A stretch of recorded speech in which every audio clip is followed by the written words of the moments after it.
La semana en RCR. Actualidad, entrevistas, comentarios del acontecer nacional e internacional en la semana de RCR TV. Es momento de darle la bienvenida al doctor Jero Cuba García, médico, analista en política de salud pública, analista en temas políticos, comentarista de opinión del portal El Montonero y también comentarista en RCR todos los sábados. Qué gusto saludarlo, doctor Jero Cuba, muy amable como siempre. Saludo a través suyo a todo el país.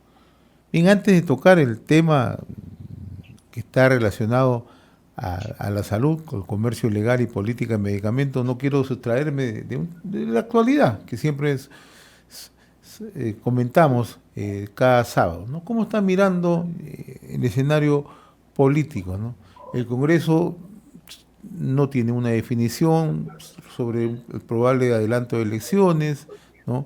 Las medidas se están endureciendo en algunos puntos del país, como es el caso de Puno, ¿no? ¿Cómo está observando el panorama usted, por favor? Mire, creo que mirando en líneas generales, la situación en modo progresivo tiende a retomar el cauce natural de lo que significó la derrota de Toma de Lima por parte de este proceso de insurrección originado en el sur. Hay que señalar que así como el gobierno pretende pacificar el país a través del aislamiento de los sectores revoltosos o sectores vándalos o sectores muy ideologizados, radicales que están en estas protestas y hacer que la población apoye este proceso de pacificación, los insurrectos hacen lo contrario. Tratan de deslegitimar el trabajo del Ejército y de la Policía Nacional, criminalizan el ejercicio de las fuerzas del orden y trabajan intensamente en un proceso de agitación para desvirtuar el trabajo del Estado y de la fuerza del orden. Este es un proceso que va a tomar tiempo porque de lo que se trata es de ganar la opinión pública, ir sazonando, digamos, esta acción con acciones de la fuerza del orden con mucha cautela para evitar generar víctimas que luego generen otra vez rechazo de la población y también utilizando la fuerza en forma disuasiva de tal manera que en modo progresivo el país pueda tener la paz que tanto anhela. Esto es un proceso largo. El Perú en estos momentos atraviesa un periodo de ofensiva estratégica para poder pacificar el país. En cambio, las fuerzas insurrectas están en un proceso de defensiva y de tratar de salvar a sus cuadros más importantes para que pueda esto revertirse en otra circunstancia, en otro momento. Hay que señalar también que el país vive una situación de conflicto y tiene que ser tratada como tal. Y por lo tanto, la solución del conflicto muchas veces no solamente se logra con tregua, como pedía la presidenta equivocadamente, sino se logra a través de torcer la voluntad del oponente, debido a que el Estado peruano es la única fuerza en un Estado unitario en el país. Hemos visto también cómo se desplazan los sectores secesionistas en el país y con suma preocupación. Hemos visto en la prensa cómo en Arica se ha llevado a cabo la fiesta de la Candelaria. Claro, uno podrá alegremente decir que hemos perdido en Puno, que se va a Chile. Sin embargo, eso es preocupante porque es una forma de señalar el territorio que ellos pretenden hacer suyo en el momento que se produce una secesión. Es decir, van ellos desde Tacna, Arica, con afectación evidentemente de la soberanía de Chile, van Tacna, Arica, van también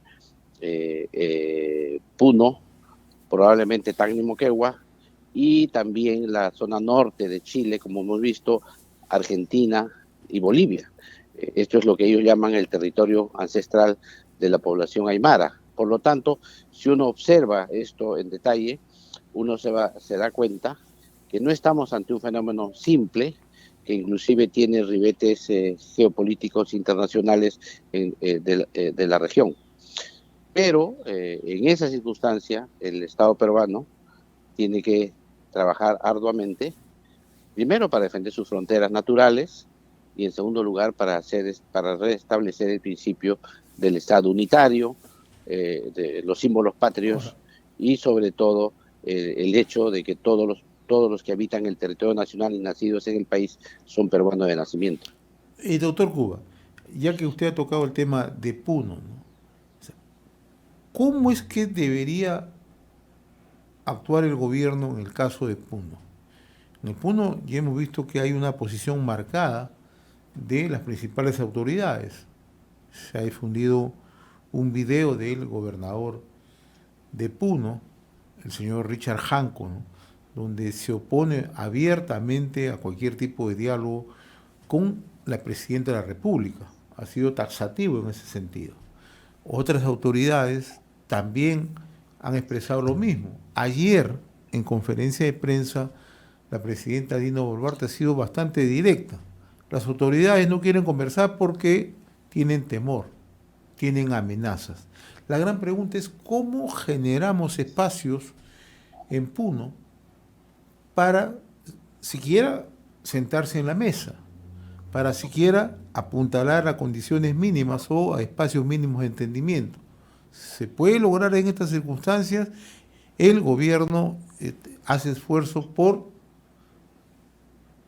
establecer condiciones de tranquilidad, pero Puno es un caso particular. Usted lo ha explicado con todas las generalidades, lo que puede ocurrir, porque detrás de esto no es un hecho aislado. Así es. Mire, Puno no puede ser tratado de una generalidad, porque en Puno converge una serie de actores que son aparentemente contradictorios, pero sobre el paraguas de la etnia pueden unirse. Y por eso es que la situación de cómo intervengan las Fuerzas Armadas y el Estado es distinto en cada región de Piura y detrás, tomando en cuenta qué es lo que origina el conflicto. Por un lado, sabemos que Puno es una región que tiene contrabando. Entonces, esto tiene que tomarse en cuenta para ver ese origen de fondos que podría estarse utilizando. También tenemos en cuenta que en Puno hay minería ilegal, oro sobre todo. También en ese aspecto hay que tomar en cuenta cómo se va a intervenir. También en Puno hay cocaleros.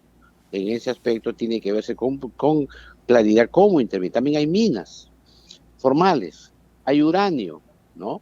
Ahora hay litio. Entonces todo esto tiene que tomarse en cuenta antes de pensar hacer una respuesta bruta de parte del ejército, tomando en cuenta como que son los aymaras.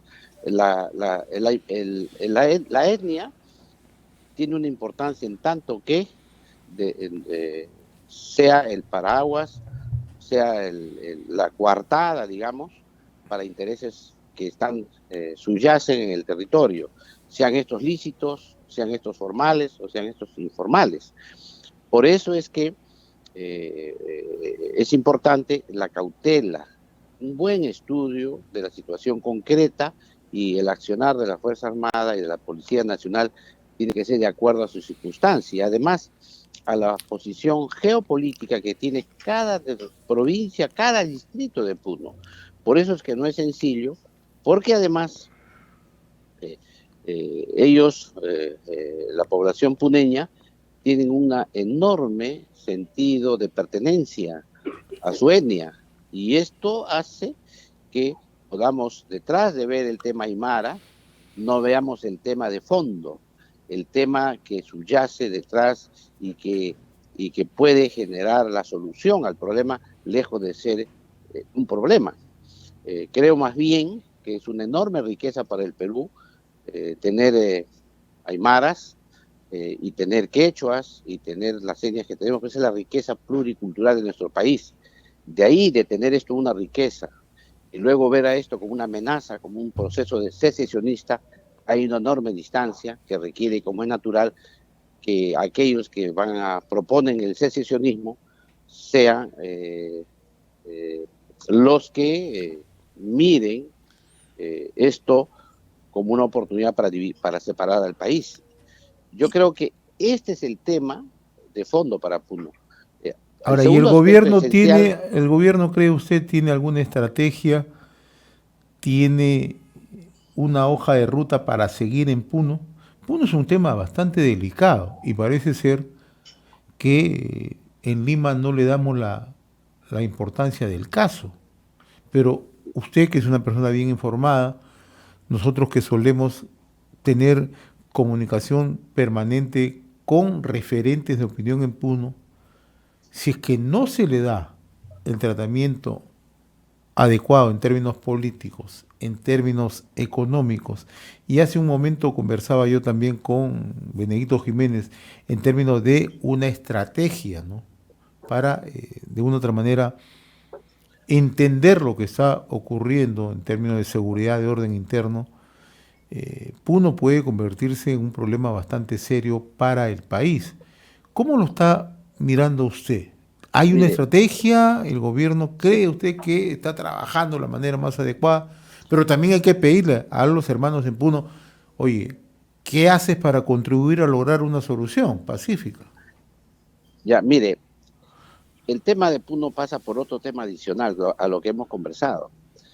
Lo que hemos conversado es el tema político macro.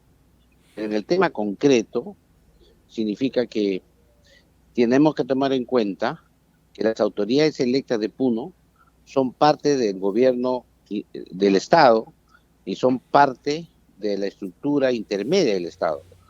Un gobernador regional no es la más alta autoridad del Estado, es una estructura intermedia, y los alcaldes también son las autoridades locales. Ellos tienen obligaciones que cumplir, y aquí tenemos un inconveniente mayor, que el proceso de descentralización y regionalización que llevado a cabo tiene que tener ajustes. Precisamente, precisamente la existencia del conflicto en Puno nos debe hacer revisar completamente esto.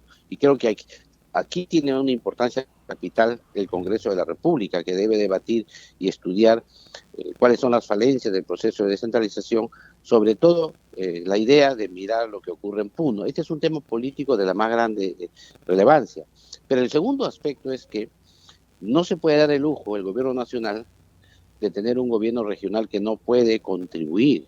Y en ese sentido hay ya experiencias, como ocurrió con la pandemia. Recuerde usted que el gobierno nacional intervino a Arequipa para poder resolver el problema de la pandemia, en un estado de emergencia, en una situación de emergencia.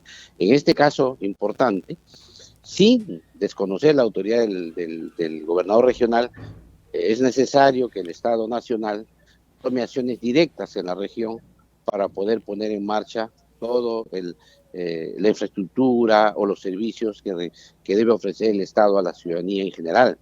Debemos demostrar que el Estado puede generar mecanismos de ayuda social, y en este aspecto se necesita un plan especial. No se puede entrar de una manera violenta simplemente a poner el orden. La fuerza del orden cumple un rol disuasivo como último recurso, no es la fuente para crear el orden y la paz, porque es imposible que una minoría de ciudadanos uniformados puedan poner el orden a una mayoría. Lo importante es que la población sepa en modo concreto qué es lo que cuáles son las ventajas de pertenecer a un Estado nacional y cuáles son las ventajas que requiere mantener el orden y la paz en esa zona. Pero hay un dato adicional también. Es necesario que el gobierno emplee una serie de estrategias comunicacionales diferenciadas, inclusive en lengua aymara, para explicarle a la población una serie de, no propaganda política, sino de diferencia de términos. Hay una serie de mitos que existen en la población. Por ejemplo, la creencia de que los limeños son corruptos y los de provincia son honestos. Esto es una cosa maniquea, porque la corrupción, como hemos visto, es transversal y vertical, es decir, está en todos los sectores, en todas las clases sociales, pero también en todo el territorio nacional. En los sectores más pobres también hay corrupción. Entonces, ese es un primer tema que hay que explicarle a la gente. El segundo tema que hay que señalarle también es que gente honesta hay en todos los lugares también. Y esto la gente a veces no lo ve. Por otro lado, también hay que explicar que un buen gobierno no significa que los ricos se van a ser más ricos y los pobres más pobres. Esto no es un buen gobierno. Un buen gobierno significa que todos crezcamos, y el crecimiento para todos implica que unos crecerán quizá más, otros crecerán quizá menos, pero al final todos crecemos. El problema del crecimiento está en que hay mitos que dicen que crecen unos y los otros se empobrecen, que mientras unos se enriquecen, otros se empobrecen. Ese mito que está muy arraigado en la población tiene que ser también explicado con detalle, que lo importante es que, si bien es cierto, son sectores pobres, también hay pobreza en Lima. También hay gente que no tiene que comer en Lima. Hay que borrar ese estigma o ese mito que señala que en Lima todos están ricos, todos son ricos, todos comen bien, todos tienen agua, todos tienen desagüe, todos viven en lujosas casas, cuando en realidad Lima, capital, también sufre de la pobreza, quizá pobreza estructural muy poderosa, como los pobres también del campo. Y el último aspecto que quizá tiene que tomarse en cuenta es que hay que mirar que el Perú es un país que tiene riquezas en todo el territorio nacional. No hay riqueza de una región que sea la que subvenciona a todo el país. No hay zánganos y trabajadores. Esto la gente tiene que comprender bien. Sin embargo, esos mensajes no calan, y al contrario, todo lo que cala son mitos, son mentiras que se dice a la población, y que ellos, con un poco de propaganda y de marketing, logran movilizar a la población. Claro, ese es Al margen de lo que en el ocurre. plano de la información y la desinformación, donde se debería actuar con mayor rapidez, buscar las herramientas, los mecanismos de informar a la población en aymara, en quechua. Pero el otro gran problema es cómo generamos ese nivel de confianza que parece ser que se ha perdido en ambos niveles. No, el problema está en que hay que tomar en cuenta que los que están en el gobierno actualmente utilizan las mismas categorías políticas. O sea, si uno escucha al presidente Boluarte o al ministro, al premier o a algunos ministros que están actualmente en funciones, uno escucha que utilizan las mismas categorías de soy del Ande, soy provinciano, soy pobre, hablo quechua igual que tú, etcétera, como para hacerle decir, mira, yo no te engaño porque soy como tú. Cierto, cierto que diga eso, que soy como tú, pero lo que no puede ser cierto es que utilice las mismas categorías que son las que precisamente producen la violencia en el país. Ese es un tema que creo el gobierno tiene que ver un modo autocrítico y tiene que ser coherente en su posición si es que pretende pacificar consistentemente el país. Pero si lo que se pretende es imponer a la fuerza, cueste lo que cueste, el orden, entonces obviamente esos temas semánticos pasan a segundo plano, y al final lo que vamos a tener es un hostigamiento permanente al Estado de Derecho por grupos marginales que no se van a sentir representados y que van a llevar, como es natural, a una fractura del Estado peruano, que es el que hemos tenido desde la colonia. Por eso es que aquí lo que se trata es aprovechar este conflicto para salir de él de modo permanente. Quiero expresar también que es importante que la propia población se dé cuenta de los problemas que representan los violentistas en su zona, los radicales en su zona, y poco a poco la población vaya asumiendo retos mayores, de tal manera que asuman una masa crítica al final, de que la propia población sea el que venza a estos grupos que pretenden destruir el Estado de Derecho. Lo que no ayuda en estas circunstancias, y hay que decirlo, es la acción de los partidos políticos. No hablo del Congreso de la República. Creo que los partidos políticos tienen una acción muy importante en estas circunstancias. ¿Y eso qué es? ¿Inercia o cálculo político? Yo creo que es ponerse de costado en esta circunstancia, no ser ni de un lado ni de otro, con la finalidad de que cuando hayan elecciones, ganar a río revuelto. Pero eso es totalmente contradictorio. Lo ideal sería, contradictorio contra el propio subsistencia del Estado. Lo que ideal sería que los jefes de los partidos políticos desplieguen sus fuerzas en las regiones precisamente en conflicto, hablan sus bases, porque ahí tienen comités, empiecen un proceso de conversación con la población a riesgo de ser minoritarios, pero ser voces que se distancien claramente de estos vándalos. Mire usted, uno de los aspectos más importantes hoy día en estos lugares es la lucha política. Ahora, ¿usted se imagina un proceso electoral, doctor Cuba, usted se imagina un proceso electoral donde no dejen que los partidos políticos expongan sus ideas? Si es que creo que no es posible. Por eso que el adelanto de elecciones es una ficción. En el caso de Puno, imagínese un escenario, porque no estamos lejos de eso. Es imposible hoy día. Es imposible. Hay que explicarle a la gente que las elecciones requieren un mínimo de paz, requieren mínimos requisitos para la expresión de la población, para los debates de ideas, y eso en las regiones del sur, en las regiones que están comprometidas, no ocurre. Por lo tanto, plantear elecciones generales, plantear la renuncia de la presidenta Boluarte es parte de la estrategia insurreccional y no abona al proceso de pacificación del país. Creo que es importante que la población sepa que vive una democracia y que van a haber elecciones, pero estas elecciones, para que se lleven a cabo, tienen que estar dentro de un proceso de pacificación, de libertad de expresión, en el cual los partidos políticos puedan expresar sus ideas. Imagínese usted que han tenido la osadía de incendiar la casa de un congresista.